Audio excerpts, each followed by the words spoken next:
Good morning, it's Monday the 18th of July and welcome to Atlantic Capital Markets roundup of the coming week's economic highlights. As always, we'll start with a quick rundown of the key economic numbers being issued this week, and we'll then dive into some of the more important stories afterwards with our own thoughts and analysis. So without further ado, let's get straight to it. So the economic numbers being issued this week start on Tuesday with the release of the meeting minutes from the last Australian central bank meeting. Tuesday also sees an update on the employment situation here in the UK, and finally, the latest inflation figures in the Eurozone. Wednesday is interest rate decision day in China, and we'll all be waiting with anticipation for the release of the latest CPIs here in the UK and over in Canada, and we'll discuss the UK situation in more detail shortly. It's also interest rate decision day in the Eurozone and Japan on Thursday, two key but very different economies with big decisions to make, and we'll give our thoughts on both of these in a moment. And finally, Friday sees the release of retail sales here in the UK. Also an update on global PMIs, and that's a story that we'll be giving our thoughts on towards the end of today's video.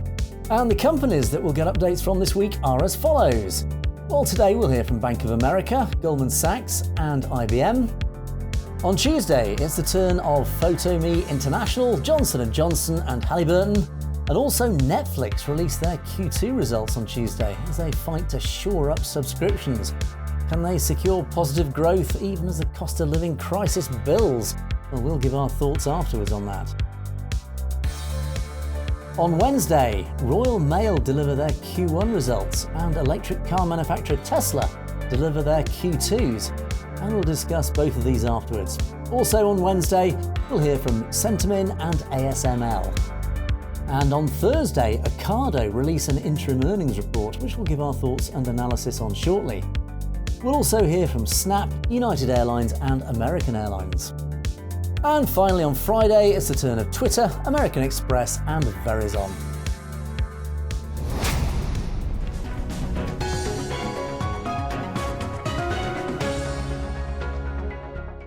Well, earlier in the month, the Reserve Bank of Australia raised rates by 50 basis points. The Bank of Canada hiked by 100 basis points. And last week, speculation that the Fed will hike rates by 100 basis points picked up after hotter than forecast inflation. And the theme continues this week with the ECB and the Bank of Japan under the spotlight. Recession fears and concerns over energy security will also be in focus, as well as earnings season, which sees some big names report earnings. So, as always, let's take a deeper dive into this week's big stories. On Tuesday, Netflix will report Q2 earnings as the share price trades down 70% following a very ugly Q1 earnings report. In the first quarter, Netflix lost 200,000 subscribers and warned of losing 2 million more in the April to June quarter. Rising competition is starting to take its toll. The end of the COVID era and of course password sharing have all been blamed for the loss of subscribers. However, price hikes mean revenue is expected to rise 9.6% to over $8 billion in Q2, and diluted earnings per share fall 1.3% from last year to $2.93.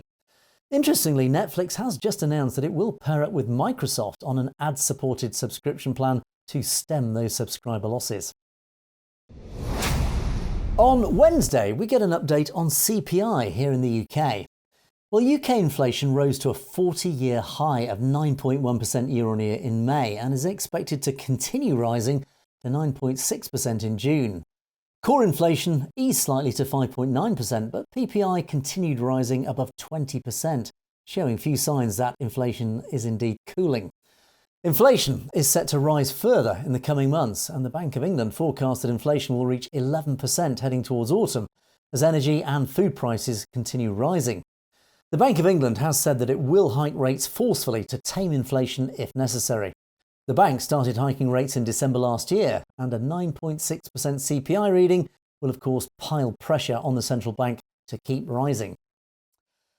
Royal Mail reported full-year figures in May, and as they release their first quarter of the new year on Wednesday, this will be in the context that the share price has been sliding lower since that last final year result.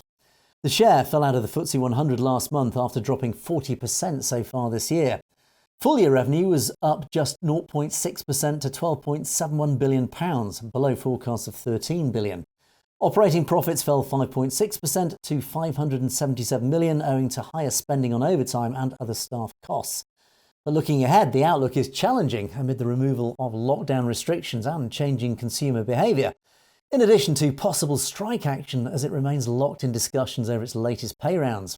Should the Labour Union sign up to the pay deal, which has so far been rejected, then Royal Mail can deliver an adjusted operating profit of £303 million in 2023, and that's down from £758 million the previous year. Also on Wednesday, electric car maker Tesla is due to release Q2 results. Tesla has already announced that they've delivered 254,695 vehicles, significantly short of the 282,291 forecast by Wall Street. Analysts had already reined in their expectations to reflect a challenging quarter as the company faced supply chain issues and, of course, lockdown restrictions in China.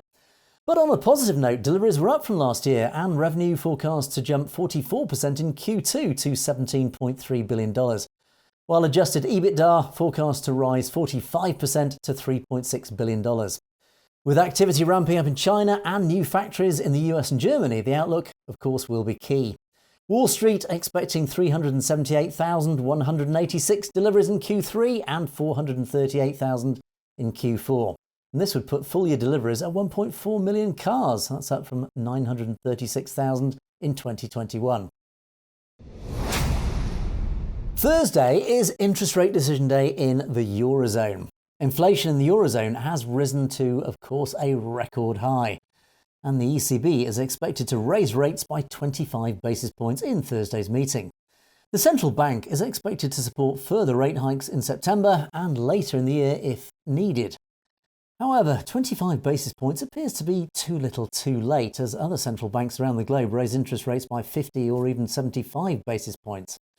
The euro has devalued steeply over the past 12 months, down some 14% against the US dollar, which is adding to the inflationary environment. The Euro-USD hit parity last week on central bank divergence and the deteriorating Eurozone economic outlook.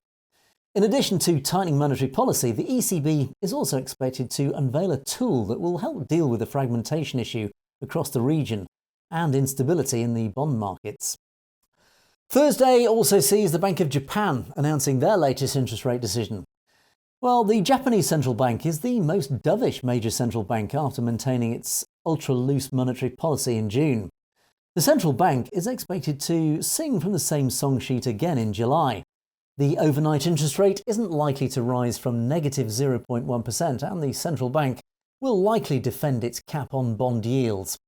The bank's monetary policy meeting comes as the USD yen trades at a fresh 24-year high on central bank divergence. Also on Thursday, OCADO are due to release an interim statement. Now, OCADO has warned that the cost of living crisis could hurt the firm's near-term outlook.